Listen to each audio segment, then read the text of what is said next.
Welcome to Sweet Life Beat Life. We hope this video helps. You start by preparing the source list that will feed the dropdown. Select a clean column of choices, remove blanks and duplicates so the list stays predictable. Once done, convert that range to a table with Ctrl+T so Excel updates automatically when you add items. You do this now because a structured table prevents broken references later and makes the data validation step simpler. It also allows you to name the range or reference the table column directly for reliability. You now create the dropdown using data validation.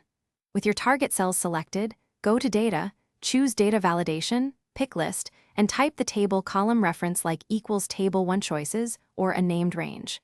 Make sure in cell dropdown is checked so the arrow appears. Optionally check Ignore blank if blanks exist. This approach links the dropdown to the table so new items show up automatically. If you want multiple cells to share the same choices, apply validation to the whole range at once. Finish by testing the dropdown and locking things down. Add a new item to the table to confirm the dropdown updates, and then copy the validated cell to other locations as needed. If the list stops updating, make sure you used a table or named range rather than a static range. Reapply data validation with the correct reference if necessary.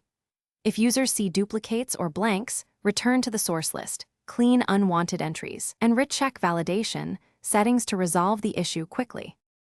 Thanks for watching. Consider subscribing if we helped you.